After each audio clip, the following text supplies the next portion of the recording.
स्वागत है दोस्तों आप सभी को टिकिराज यूट्यूब चैनल पर। आज के इस वीडियो में मैं आपको बताऊंगा कि कैसे आप अपने Redmi 7A या फिर किसी भी Redmi मोबाइल में यदि आपका नोटिफिकेशन साउंड काम नहीं कर रहा है, नोटिफिकेशन साउंड का प्रॉब्लम आ रहा है, तो उसे आप कैसे फिक्स कर सकते हैं इस वीडियो में मैं आपको बताऊंगा। वीडियो के साथ बने रहिए, साथ ही साथ चैनल को सब्सक्राइब करके बेल आइकन भी दबा देना। तो दोस्तों यहाँ पे देखिए, यहाँ पे आपको कुछ रीज़न की वजह से जो है आपको नोटिफिकेशन साउंड में प्रॉब्लम आता है। तो आपको क्या क्या करना है मैं आपको बताऊंगा, कम से कम 3 सेटिंग्स वगैरह बताऊंगा, तो वीडियो के साथ बने रहिएगा।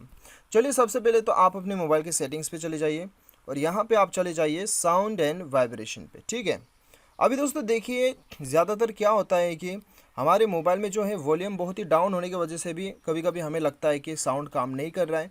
तो आपका ये रिंगिंग वॉल्यूम को भी आप एक बार चेक कर लीजिएगा। ठीक है, तो यहाँ पे रिंगिंग वॉल्यूम आपका फुल होना चाहिए।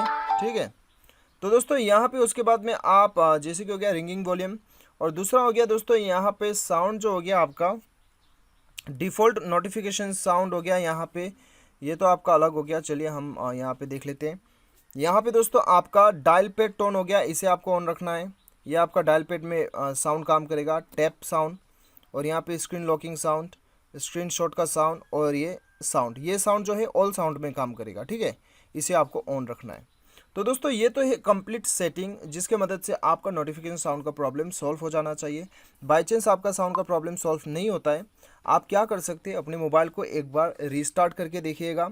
रीस्टार्ट करने के बाद में उसके बाद में एक बार अबाउट फ़ोन पे भी आ जाइए, सिस्टम अपडेट एक बार चेक कर लीजिएगा। सिस्टम अपडेट आया है तो सिस्टम को अपडेट कर लीजिएगा। कभी कभी हमारे साउंड के अंदर में कुछ अपडेट आने की वजह से भी हमारा जो है ये अपडेट नहीं करने की वजह से हमारा साउंड काम नहीं करता है। ठीक है, तो इसीलिए दोस्तों यहाँ पे क्या करना है, आपको इसे अपडेट कर लेना है यदि अपडेट आया है तो दोस्तों ये 3-4 सेटिंग करने के बाद में तो डेफिनेटली भी आपका साउंड का प्रॉब्लम सॉल्व हो जाएगा।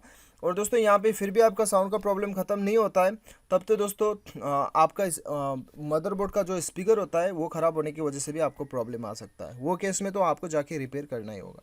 उम्मीद करता हूँ वीडियो पसंद आया होगा। Thanks for watching.